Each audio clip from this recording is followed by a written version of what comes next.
Assalamualaikum warahmatullahi wabarakatuh. Kami akan mempresentasikan hasil diskusi kelompok kami.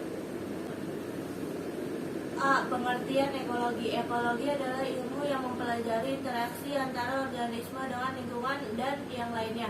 Berasal dari kata Yunani yaitu oikos, habitat, dan logos, ilmu.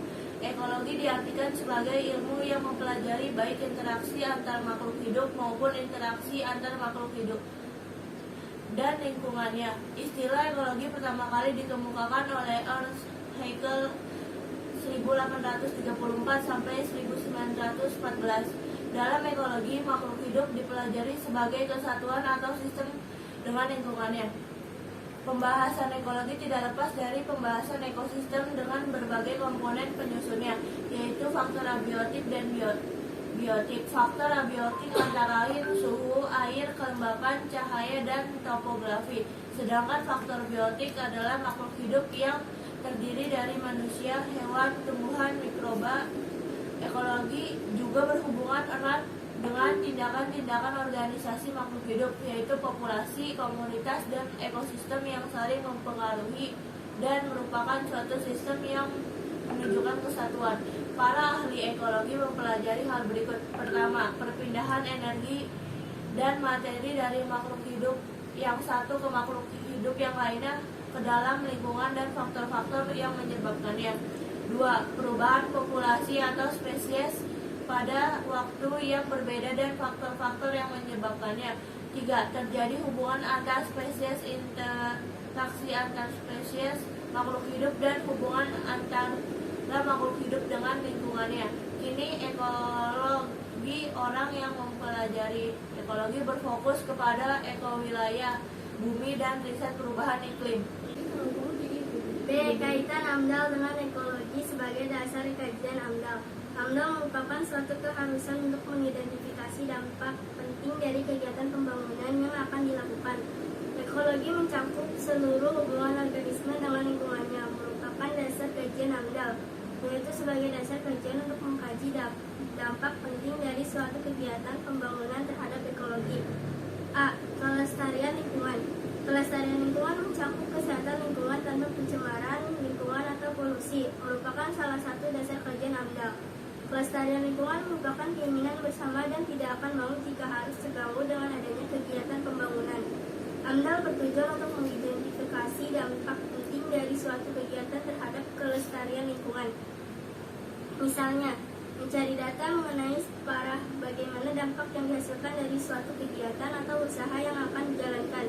Jadi, AMDAL sangat berperan penting dalam perencanaan pembangunan demi menjaga kelestarian lingkungan dengan mempertimbangkan dampak negatif atau penting terhadap lingkungan dengan hasil kegiatan atau usaha tersebut. B. Kelangsungan makhluk hidup. Kelangsungan makhluk hidup mencakup diantaranya pertumbuhan yang sehat terhadap tumbuh-tumbuhan, pepohonan, dan hewan yang dapat berkembang biak dengan baik dalam lingkungan tertentu. Demi menjaga agar tetap terjaganya kelangsungan makhluk hidup dengan baik dari dampak suatu kegiatan pembangunan dari manusia, AMDAL merupakan suatu keharusan yang harus dilakukan untuk mengkaji dalam penting yang diakibatkan suatu kegiatan pembangunan terhadap kelangsungan makhluk hidup. C. Keseimbangan antara lingkungan, biotik dan abiotik. Demi untuk tetap terjaganya keseimbangan lingkungan biotik-abiotik, di mana setiap makhluk hidup dapat saling berinteraksi dengan baik dengan lingkungannya. AMDAL berperan sebagai pengkaji dari dampak suatu kegiatan pembangunan yang dengan diketahuinya secara pasti dampak yang akan terjadi dari kegiatan tersebut. Dampak tersebut bisa diatasi demi tetap terjaganya keseimbangan antara lingkungan biotik dan abiotik, yaitu tidak memusnahkan salah satu populasi yang dapat berakibat pada keseimbangan lingkungan dan juga lingkungan yang tidak tercemari oleh kegiatan tersebut. Aturan hukum mengenai lingkungan. Lingkungan hidup adalah kesatuan ruang dengan semua benda, daya, keadaan, dan makhluk hidup termasuk manusia dan perilakunya yang mempengaruhi kelangsungan kehidupan dan kesejahteraan manusia serta makhluk hidup lain. Sedangkan pengelolaan lingkungan hidup adalah upaya terpadu untuk melestarikan fungsi lingkungan hidup yang meliputi kebijaksanaan, penataan, pemanfaatan, pengembangan, pemeliharaan, pemulihan, pengawasan, dan pengendalian lingkungan hidup. Sedangkan ruang lingkup lingkungan hidup Indonesia Negara Kesatuan daulat dan yurisdiksinya. Berikut aturan hidup mengenai lingkungan hidup. 1. Undang-Undang Lingkungan Hidup. Undang-Undang Nomor 23 Tahun 1997 tentang pengelolaan lingkungan hidup menyatakan bahwa lingkungan hidup merupakan kesatuan ruang dengan semua benda, daya, keadaan, dan makhluk hidup termasuk manusia dan perilakunya yang mempengaruhi kelangsungan kehidupan dan kesejahteraan manusia serta makhluk hidup lainnya. Peraturan Menteri Lingkungan Hidup. Peraturan Menteri Negara Lingkungan Hidup Republik Indonesia Nomor 5 Tahun 2012 tentang jenis rencana usaha atau kegiatan yang wajib memiliki analisis mengenai dampak lingkungan hidup.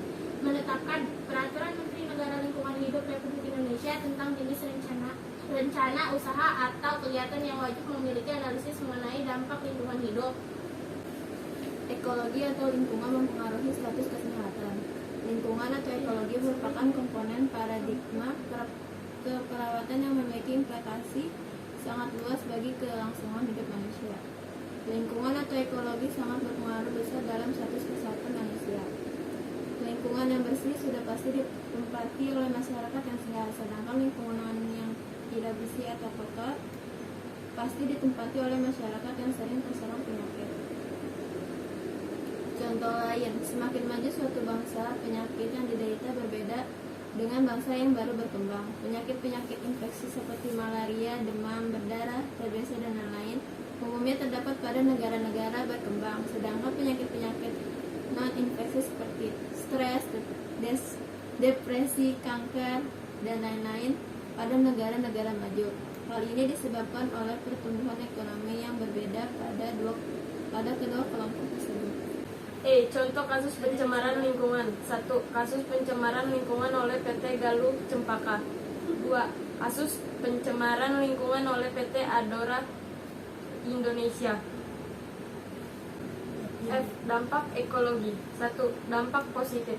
Kesempatan kerja bagi masyarakat sekitar yang bertambah, yang mana itu dapat mengurangi tingkat pengangguran khususnya di lingkungan masyarakat tersebut. 2. Dampak negatif. Dapat meningkatkan taraf hidup masyarakat walaupun tidak begitu signifikan. Polusi udara yang mana dapat mengganggu tingkat kesehatan masyarakat. Polusi udara yang berasal dari mesin produksi dapat mengganggu kenyamanan masyarakat sekitar. Sekian presentasi dari kelompok kami, kurang lebihnya mohon maaf. Wassalamualaikum warahmatullahi wabarakatuh.